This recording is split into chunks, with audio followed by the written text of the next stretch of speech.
How's it going, guys? It's Poetry Set, and welcome back to the episode of the Europa Universalis 4, what's it called, campaign. Prester John campaign. We're at war with Kara Kayunlu. So I think the idea here is going to be feed. I think we're basically just going to feed by region now, because it looks nicer. I'm feeding all of Khorasan and Persia that Oman doesn't own now to Baluchistan, and then I'm going to release Armenia, I believe, either Armenia or Georgia. It doesn't really matter which. A lot of Georgian cores got abandoned, even though it's still Georgian culture. That's weird. Not sure. Either one, Armenia or Georgia, and feed them all of the Caucasus region if I have time. Caucasia region. And I'm gonna take everything else for myself. Everything west of that. Let's see. But yeah, so last episode we talked about something that is a very kind of out there concept, which is the idea of it's not really out there. It's just, it's something that people talk about all the time actually. But we talked about the idea of games as a form of art. This episode, I think I want to talk about just kind of something else somewhat related, but not to games, but to art in general, and related to my personal sort of internal debates about things. Because so if you don't know, I'm the definition of a wannabe writer, because I like writing. I have a lot of fun writing, but I don't do it enough and I have never published, and I've never had anything published. I'm not an actual writer, in the sense that I've never actually done much with it, but I like the act of writing, and I want to write more, but I never do, because I'm slack. And I'm not making excuses. It's just I'm slack, That's all there is to it. But no. So recently I have been doing a little bit of brainstorming and outlining and other prep work. And I'm hoping that I will sooner or later kick my butt into gear and actually start writing more. But I've often, if you don't know, I like fantasy. If you couldn't tell by the fact that I play games that are like set in medieval, late medieval, and early modern periods, and I do D&D a lot and talk about that somewhat frequently. But no, I like. Oh, that's bad. I do like fantasy. That's my favorite genre, so to speak. And oh, that's rough. That's rough. And excuse me, you didn't. Screw you, game. Russia rivaled me. Of course they did. Darn it, they have an air. Rip. I think I had a chance, but I blew it. But no, so I think let's create a new template actually. 16, 4, 10 is normally a pretty good one. 16, 4, 10. So I like fantasy, and that's probably not a secret if you know my channel and what I talk about a lot and stuff. I do really like the fantasy genre. Okay, this is actually gonna work. I have an idea. But and I have my own fantasy world that I'm working on slowly but surely. I'm fleshing out. And as soon as I actually have something to show for it, I do want to start sharing that with people on this channel. Like, for people who are interested, I'm not going to make a big point out of it. I'll probably just like talk about it in a video and then be like, hey, if you want to check out my writing, I've released something, or I have like a chapter online or something. Like if I release a couple chapters as previews or something, just to get feedback. I don't know. But in any case, I definitely I definitely have sort of thoughts about like I have conflicted thoughts about what fantasy writing should look like. Right? So I read a lot of fantasy books as a kid. I think my favorite series that you could consider fantasy would be like like the Redwall series of books, which are meant more for like kids, but they're good for all ages. I feel like I felt like, at least. But essentially, the Redwall books, if you're not familiar, they were fairly popular. So you might have heard of them, but they are essentially books about like rabbits and mice and other sort of farm animals and you know, whatever. No, I would say farmland animals. I would say woodland creatures, like woodland critters that essentially are sentient and have and have communities and stuff. And it's very, very interesting. The idea is interesting, right? Because there's no attempt at including humans or anything. It's but it's an analog, right? And analogy. And I really enjoyed that as a kid. There wasn't even magic though and stuff, right? And I think that's but I think that kind of showed the strength of the series. It was very interesting without, oh my god, you guys are so bad. It showed the strengths of the series, that even without having like magic or any other fantasy sort of tropes, it was very interesting, I always thought, and very compelling. It had a lot of sort of similarities to like mythology, or you know, even like Christianity even. And I thought that was quite interesting, seeing as there was no sort of there were some references to like Christian references or whatever, but and like they literally lived in an abbey or whatever. That was the main focus of the series, like a monastery type thing. But I don't know. I always found it fairly interesting. As far as my own fantasy is concerned, though, and so that was one series that always spoke to me as a kid. Beyond that, I really liked the Aragon series. I think it's called the Inheritance Cycle is the name for the trilogy, or the quadrilogy? Quadrilogy? No, I don't know. There's 4 books. But I don't really... I've soured on that recently. I don't know. I think I read that in, like, middle school, and I thought it was great. And I read the first 3 books, and then didn't read the 4th one until it came out, because it was still coming out in about, like, when I was in, like, 10th grade or something. And I think, you know, with a little age, reading it, I was like, this isn't as good as I thought it was. And maybe that is wrong, actually. Maybe it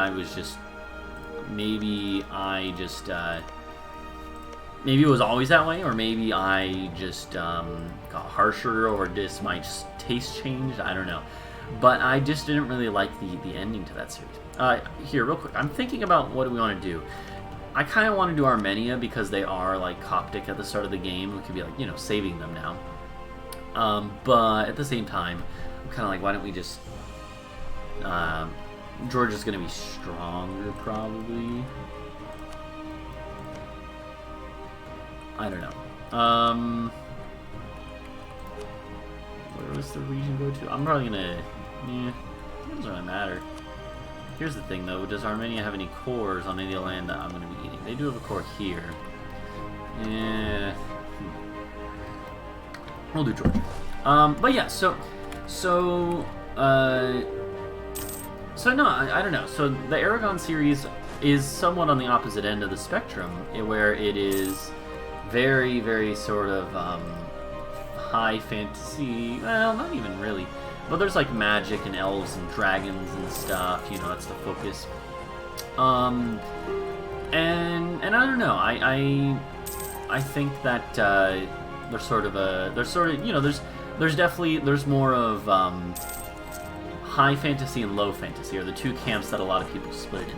And I definitely find myself being more and more in the low fantasy, the low magic camp. I wouldn't even say low fantasy. It's just called, like, you know, low magic. Less magical things going on, more grounded in reality. And I've always found myself to be in that camp, and I'm not necessarily sure why. One of my favorite, and so I've probably talked about this before, but one of my favorite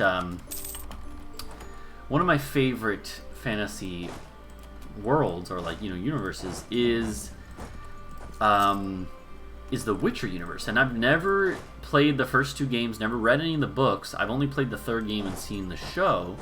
But I am, all the same, very into it. I really love like the gritty realism that it has, even though it's not real at all, and it's very much like a completely twisted version of reality, right? Like it's based on, there's lots of basis in modern, or not modern, in like traditional myth and folklore and stuff, but at the same time it's just completely out there in some other ways.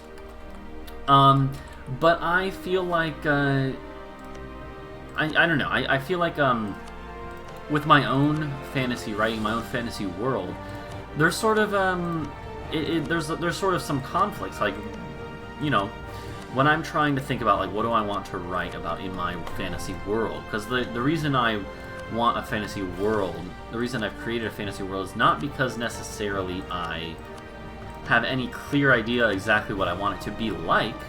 Lots of people, have been working on fantasy worlds for most of their life. I'm not in that camp. I created it with the idea that it would be an open mold, ready for me to kind of craft into whatever I want it to be or need it to be. And with that means that I need to, figure out, do I want to have, for instance, more of a grittier, realistic aspect, or more of a fantasy, kind of whimsical side to it? And they can't they can coexist, so don't get me wrong. For instance, like violence. How do you and sexual violence, for instance. How do you approach that in fantasy, right? Because that's something that is I feel like, there's a right way to go about it and a wrong way. The wrong way is like glorifying it, obviously, and including it just for the sake of including it. But at the same time, in series like The Witcher, they've dealt with that in I think a good way.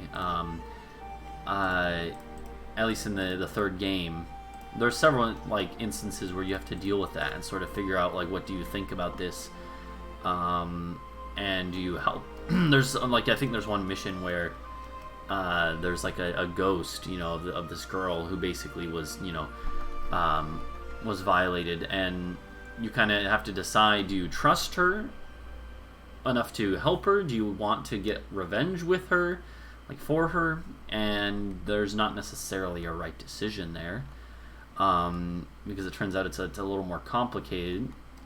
And I think I sometimes think about that when I'm doing my own fantasy writing. I'm like, how do I want to approach stuff like that?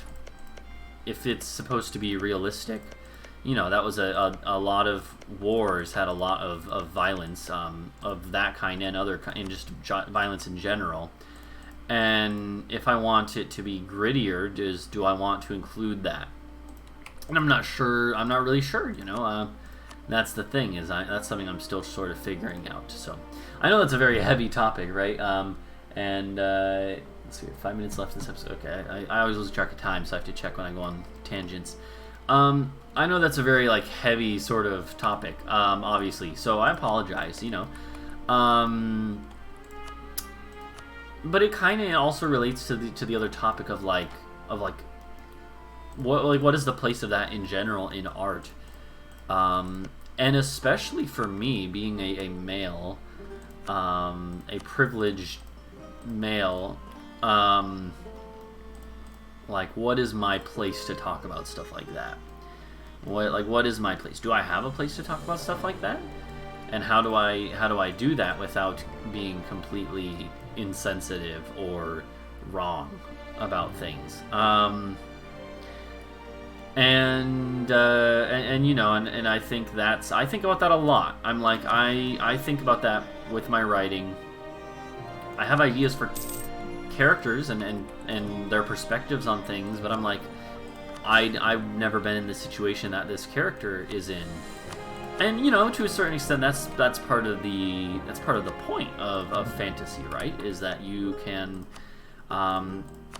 is that you can make characters who could live through things you would never be able to. And for me, I think that to have enriching writing, or writing that really touches on actual issues and things that I think are important to talk about, and part of that is having it touch on things that are unpleasant, honestly.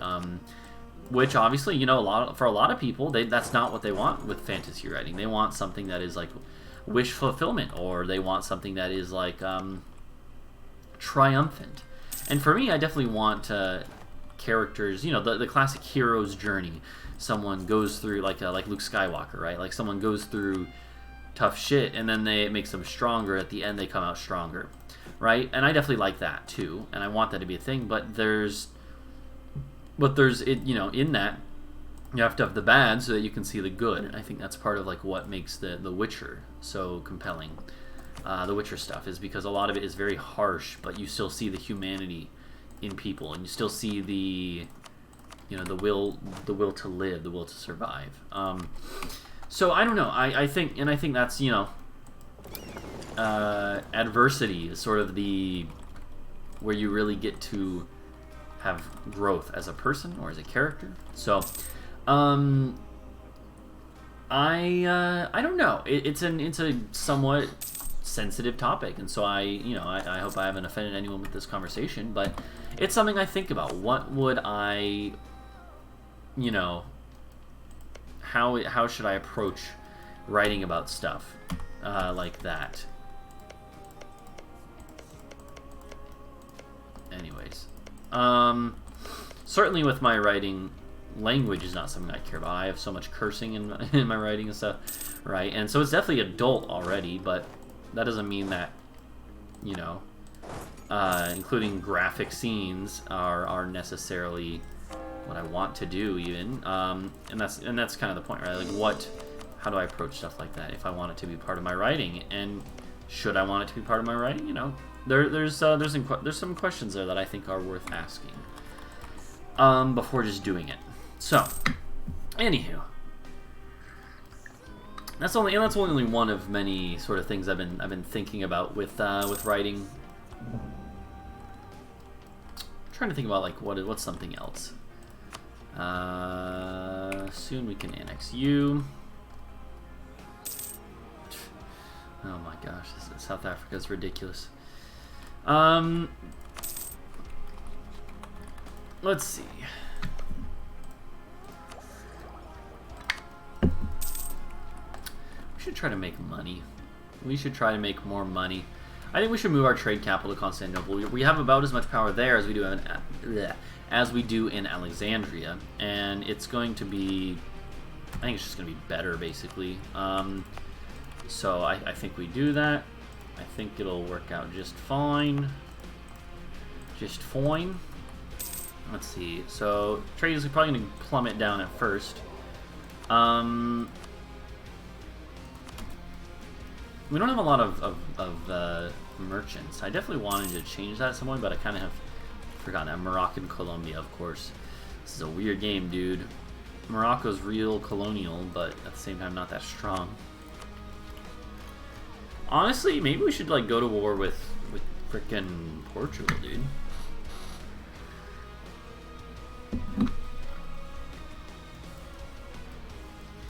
Maybe we go to war with Portugal and try to reach like colonial stuff.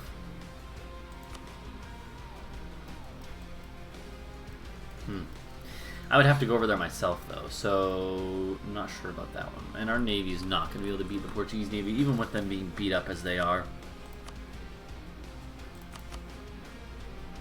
Well, no. In the Mediterranean, maybe, but once we leave that, you know, all bets are off. Let's see. Let's actually just unfocus. Well, I probably should have actually stayed Diplo, because I'm thinking about we're going to be annexing probably Oman and, what's her face? Tumbuka. So, maybe I shouldn't have done that. We'll see. Hi, Georgia. Welcome to this world, my friend. Alright, we'll marry them. Yeah. But you know, so the other thing is, that's sort of one of the more sensitive issues or topics that I sort of think about with writing, and like I definitely think about that a lot. Is like what's the best way to approach that? Well, there's other things that are less like sensitive or important, and just kind of like more come down to style. Like for instance, how much magic how much do I want magic to be a part of my fantasy world? For me, the answer is not much. I actually don't really. I mean, that's kind of why it's weird, right? Like I don't really like fantasy that is way over the top with wizards and everything. I don't really like chosen one narratives, and so destiny and stuff like that I don't really care for. I like kind of more like almost in the style of like CK2 or something, like intrigue and sort of, I don't know, I like mythology and stuff like that, right? Like stuff regarding like artifacts and MacGuffins or whatever. And I do like magic in some stuff, like, but that's the thing, right? So, and this is obviously okay. There's obviously like some difference in how you define things here. So, for instance, I think that I don't really like magic that much, but I do like mythical creatures. But those aren't necessarily magical, right? So, like, I like having like giants and dragons and stuff in my world, but they're not necessarily like they're not magical. They're just not in the real world, right? There's a distinction. They're fantastical, but they're not magical per se. Like elves and dwarves, sure, well, we consider that part of fantasy, and I have those in my world, but they are not really they're not really magical. They're just in the world. They're not. Okay, I'm not even that tired today. But yeah, and so with stuff like that, it's kind of like, well, what do you is that interesting to people even? Like, what do people read fantasy for, right? Because like I feel like a lot of people might read fantasy for those sort of things, like being like having magical powers and stuff. And so in that case, maybe that's what I should do from that perspective, but it's also not what I want to do, so I wouldn't. And so it's kind of that question of like, if I want people to actually read it, do I want people to actually read it, or do I just want to write it for my own sake? And I think more of the latter, right? But at the same time, I'm like, I do want it to be interesting, just in an objective sense, not just to get people to read it, but I just want it to be interesting. And can I write something that I think personally is interesting with only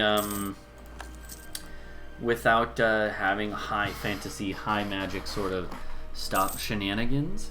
Like what? I don't know. Most of the stuff that I think I write about or want to write about in terms of conflicts comes down to religion, comes down to politics, comes down to racism, stuff like that. Like issues that are sort of real life and in the context of a made-up world, right? Like, for instance, one example of a plot line that I have sort of planned out is that in the England sort of equivalent in my world that these stories are set in, then giants who worship what are essentially the Norse gods basically try to enslave parts of the island. And I kind of, I have the idea that different characters will run into the leader of the giants, who is a well-spoken fellow. He's not like a dumb brute of a giant. He's like a zealous king, almost warlord. And I think, he'll have conversations with some of the characters, literally arguing them, being like, this is, the sort of talking about like how this is our people's way and this is what we've always done. and sort of, you know, using zealous arguments, which aren't really sensical in my opinion, being like, you know, it's for the glory of our God or whatever, right? But which obviously, you know, I don't as a person, as a real life person, agree with. But that's sort of the point, is you're framing it in a certain way, and it, you know, I mean, it's going to reveal a little bit about my beliefs about religion and stuff. But that's kind of why I want to write it. And so I don't know if that makes any sense, but I kind of have, that's my idea right now, is to basically write about things that I, you know, and then it'll come down to like religious conflicts with that, like the giants versus believers of the northern gods of my world versus non-believers. You know, what is in the conflict, the interplay between them, how they fight and how they make alliances, stuff like that. So yeah, I don't know. Obviously, that's just my sort of outline in my head right now, and I don't know if that's going to be interesting or not, though. That's the thing, and I don't know what people will think of that. I don't know what I'm going to think of that. So, anyways, that's going to be all for this episode. Thank you guys for watching and dealing with me rambling along. I do appreciate it. You know, feel free to leave your thoughts about what I talked about, the issue of representing sensitive issues, sensitive topics, and violent topics in fantasy, and then, you know, and then what is the purpose of fantasy? What makes fantasy good? Anyways, you know, we go to some weird places in these videos, but thank you guys for hanging out. Before I actually go, here, I'm gonna start annexing these boys just so I don't forget. We could start annexing Oman too. Very expensive, huh? Yeah, we're not going to be taking the policy anytime soon, so we might as well just start it.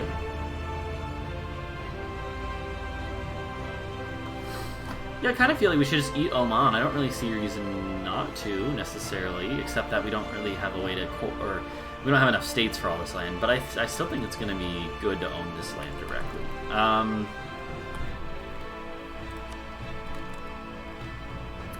I feel like we should eat Oman. Especially because then they're getting big, and I kind of want to eat them just so that they don't cause issues with my other vassals. Here's the question. So how long is this going to take? 1766. 10 a month. Hold on. Pulling up my calculator on my phone. Calculator. Okay. 1766.